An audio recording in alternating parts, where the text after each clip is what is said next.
So Rolando Romero is scheduled to face Javante Tank Davis this coming April. I mean, many of us saw this coming. He was supposed to fight Rolly in December, but got replaced by Isak Cruz because of all of the fraudulent sexual allegations. And let me say this again: if I was Rolly, I would go after that chick's head, or if it's other chicks, I'm going after all of them. And I'm gonna make their life a living hell. That's what I would do. I mean, I would try to bankrupt them with whatever little bit of chump change they got, taking it, all type of shit. I'm going after them for making me lose my payday.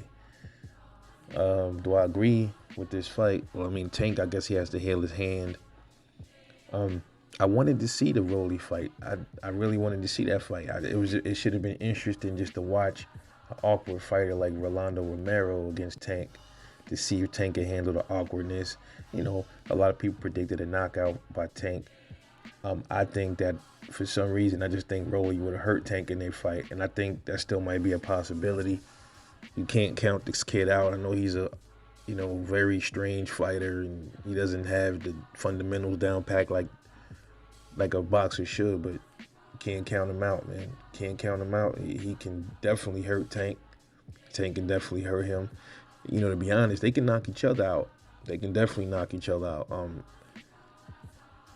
Tank's chin has just recently started being tested. I mean, by Mario Barrios, really, who is a decent puncher. He's not like a straight slug, a heavy-handed George Foreman type puncher where it's just he's getting you out of there with one or two shots. That's not the case with Barrios.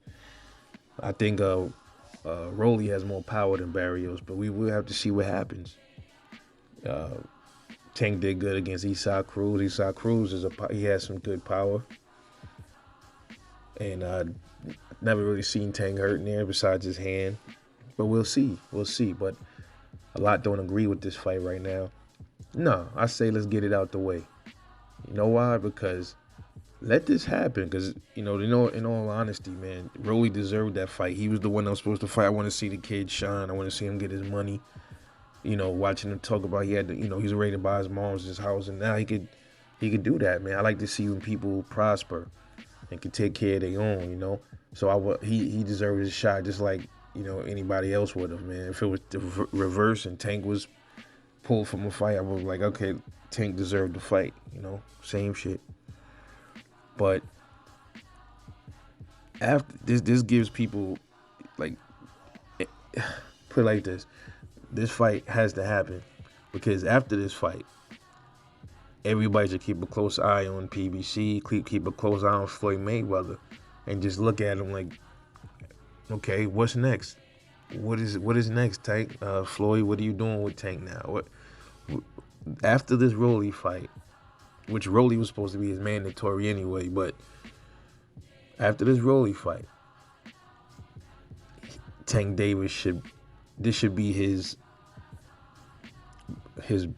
bridge for, this should be his borderline last fight where he has lower or to mid-tier to lower comp for a long time. This should be the entry point of Tank Davis getting into the realm of elite fighters, because he has not touched it yet at this age and at this many fights. And Floyd is already telling you why, and we don't want to hear that anymore. Nobody's gonna go for it. It's time to hold Floyd and Tank and all of them to the fire now. After this Rolly fight, we don't want no more excuses. We want to see him in there with Devin, Kambosos, Lomachenko. I want to see him fight real fighters. I don't even care if it's an up and coming 135 or like Michel Rivera. I want to see him fight. Who else is at 135? Damn. T.O.'s leaving, so T.O.'s not at 135. He's going to 140 next. I still want to see him fight T.O. at 140. So,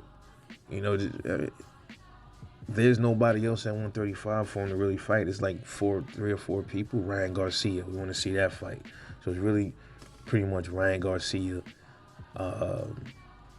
Devin Haney, Ryan Garcia, and a few others. But by that time, man, Devin's moving up. A lot of these dudes are moving out of the division. They're going up to 140. Quite a few of them are. So is that what Floyd trying to do? Trying to weight class, trying to wait him out for them to outgrow the weight class, and then he wanted to start having them fight more lower level comp. It's sad to watch it, man. Tank Davis' career is pretty much stagnant, man. It's stagnant. So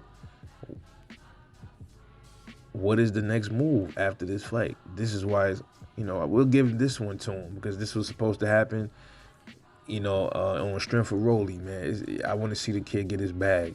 That's really the only reason I want to see the fight. And on top of, I want to see how he does against Tank. It's just something interesting. I just want to see it for some reason, but I don't want to hear nothing else. No more showcase fights, man. We want to see something else after this. All these, you charging all these pay-per-views, but then you ain't giving nobody no real fights. But the people keep buying this shit. They keep buying the fights, and then what you think they're going to do? They're going to keep getting over the more people keep buying them. I don't buy those shits, bro. And I won't. So let's just wait and see what happens after this Rolly Romero fight. Where Tank Davis' career goes from here. This is Rebel Like Boxing. Let me know what you think. Drop a comment. Support the channel, like, and share. Catch y'all later, and I'm out.